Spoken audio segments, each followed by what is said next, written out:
It's daybreak here on Rise News, and it's time for the press preview.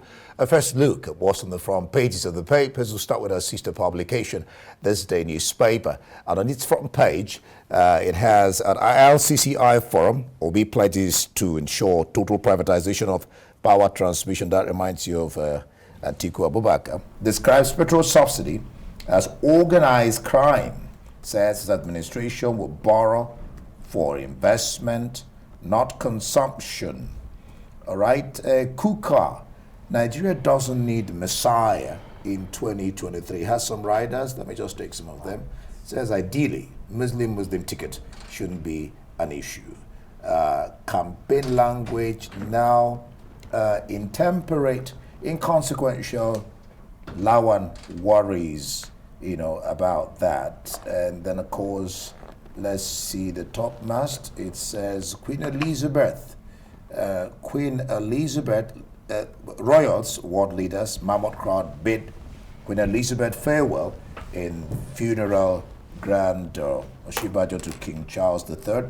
I wish and pray you do better than your mother. Let's take a look at the Punch newspaper this morning, leading with Queen Elizabeth's funeral. World leaders, over 4 billion audience bid farewell. Some writers there, Truss, Boris Johnson, Blair, 4 other ex-prime ministers paid last respect. Obasanjo eulogizes late Queen, says she carried herself with dignity. We look forward to a prosperous reign, Osibajo tells King Charles III. Photos there from the state funeral yesterday. More headlines just beside the nameplate of the Punch this morning. PDP, Autumn wants Atiku as Faisal sues for peace. In the Nation newspaper, federal government plans salary raise to cushion inflation effects. That's good news for some. Bishop Kuka says he's paid 30 million naira ransom for his priest to gain freedom. That's on page 28.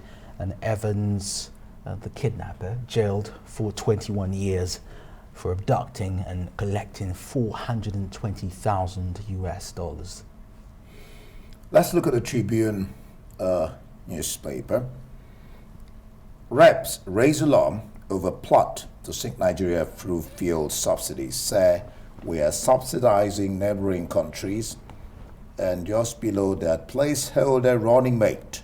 Court strikes out PDP suit against Tinubu and Obi. And then on the topmast, NDLEA busts cocaine warehouse, seizes 193 billion naira worth of drugs in Ikorodu, Lagos.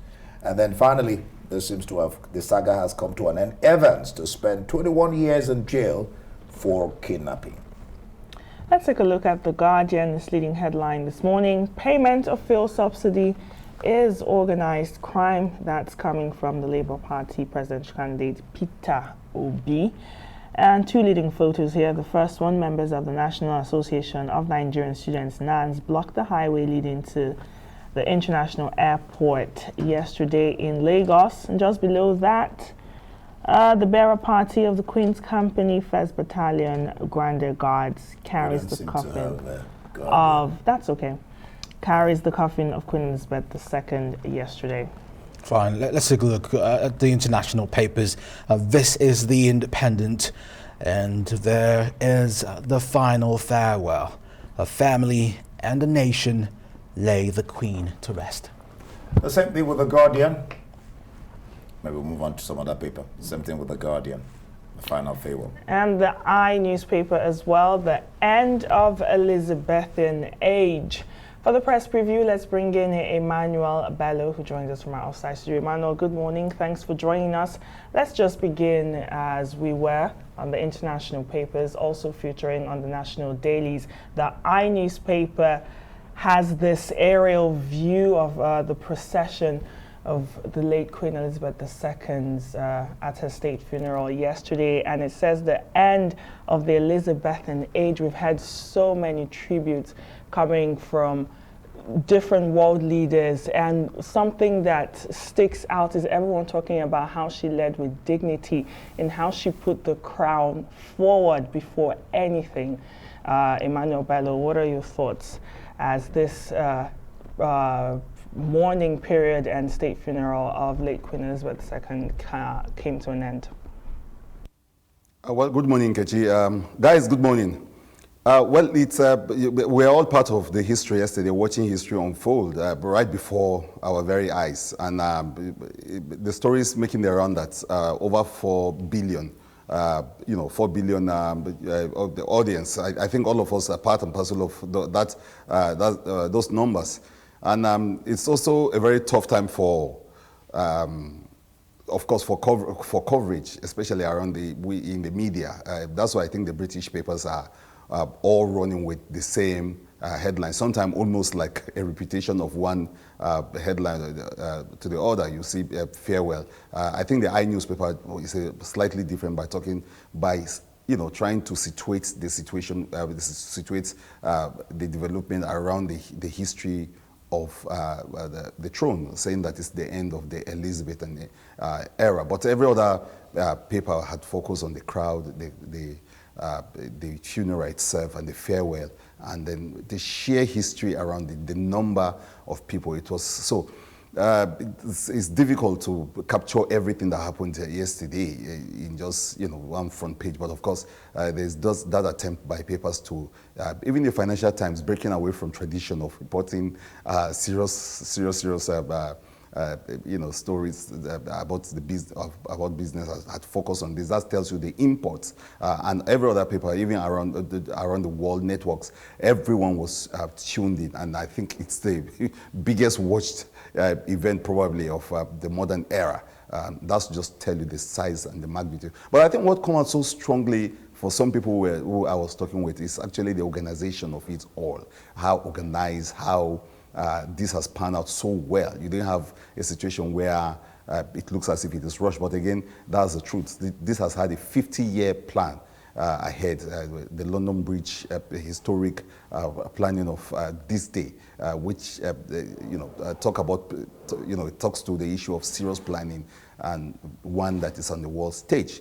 And so other things were talked about, the fact that, for instance, Joe Biden, the U.S. president, was able to go there in his own motorcade, while your other presidents were, bus-driven to that. That's an aside to the event. But by and large, the biggest issue is this farewell, this burial, the crowd, those who are watching around the world, and the magnitude of it all, his story.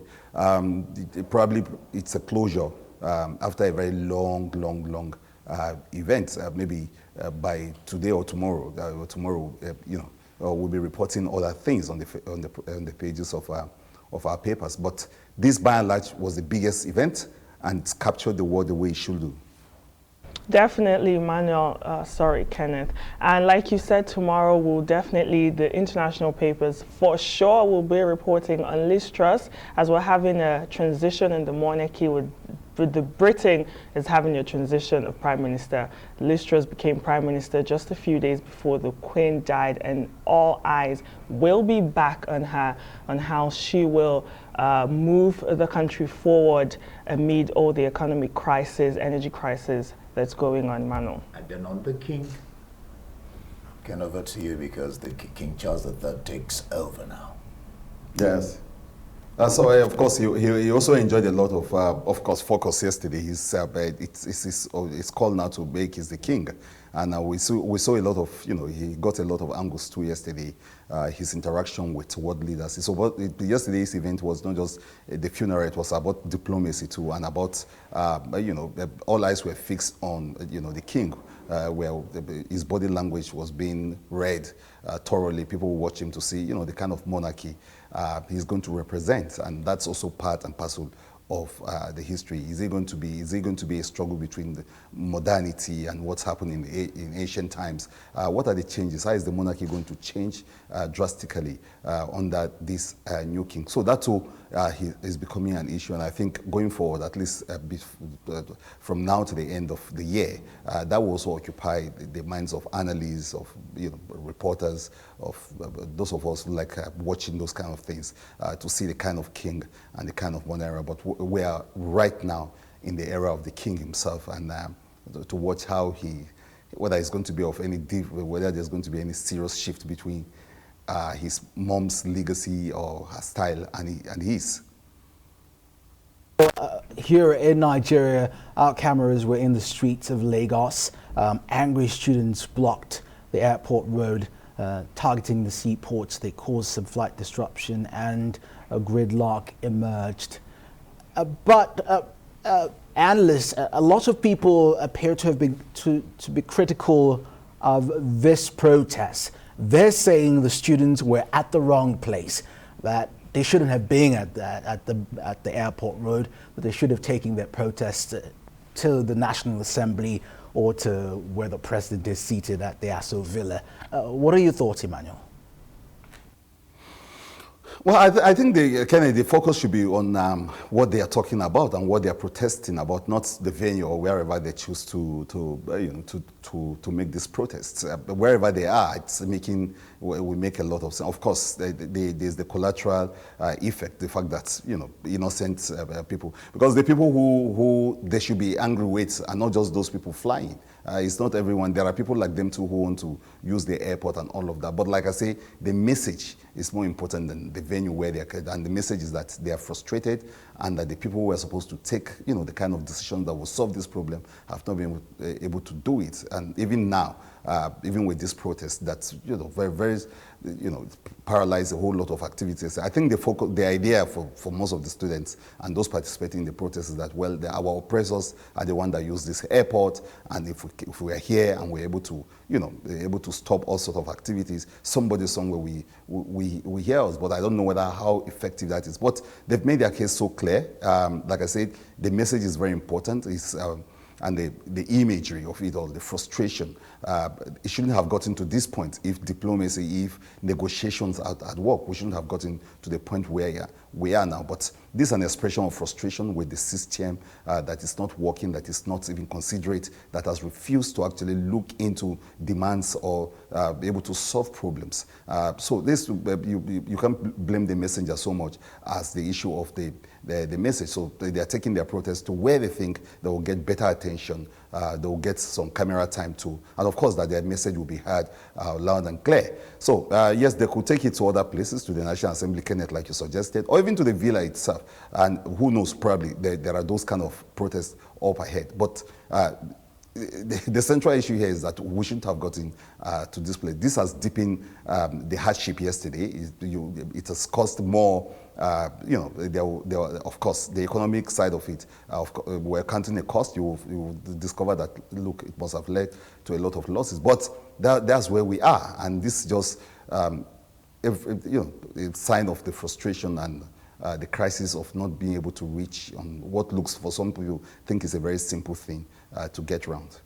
All right, let's look at the Tribune. Well, three stories jump at you there. One, Evans, finally, his case has come to an end, 21 years in jail. And then this question of NDLEA busting a cocaine warehouse, seized 193 billion naira worth of drugs in Ikorodu, Lagos. And of course, reps raised alarm over plot to sink the nation through fuel subsidy. Well, yeah, indeed, the subsidy story, very important, because even Peter Obi was so happy on it yesterday when he met with the Lagos Chambers of Commerce and Industry. And again, the crisis of subsidy, and he called it an organized crime. Some people carried it from that perspective. This day certainly led with that story on what Peter Obi was saying about subsidy. He said a whole lot of other things ailing the economy, like the crisis of power and the crisis of the energy crisis that we're dealing with, and what he he would do about it. But by far, the issue of subsidy again is taking center stage, with a lot of people saying that he said it's an organized crime. Other people saying that it's totally unnecessary. The reps were even very harder in what they're saying. They're saying that it's a plan to actually sink the country. That subsidy is not helping the country; it's aiding and abetting even neighboring countries to do things to us. So. While Peter Obi says it's organized crime, the reps are going even further and saying that it's actually treasonable. That's tell you the kind of knocks that this issue of subsidy is getting. The government saying next year they would do something about it. They were supposed to remove the subsidy this year, but they couldn't do that. They said, look, they need to cushion effects of global emergencies around the issue of the economy.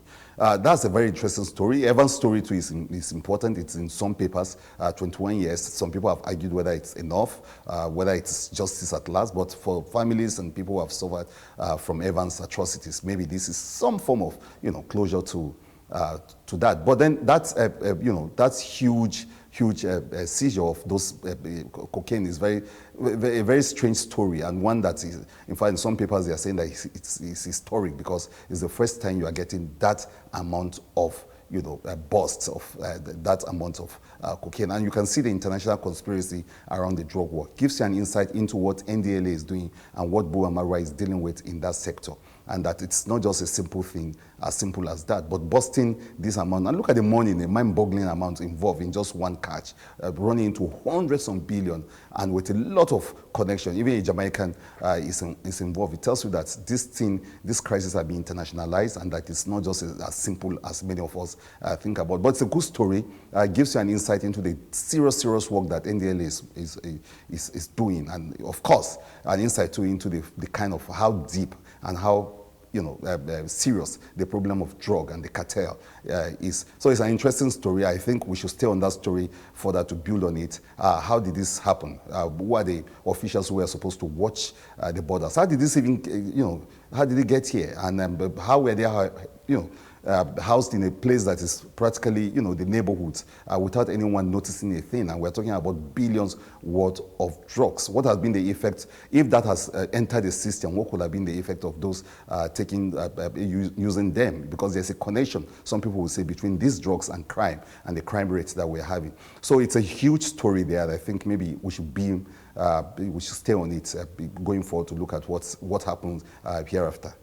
Thank you so much, Emmanuel Bailo, for joining us this morning. That's the press preview. Let's hear your view on all the burning issues. Follow us on Twitter at Arise TV. You can also join us on today's conversation using the hashtag AriseDaybreak.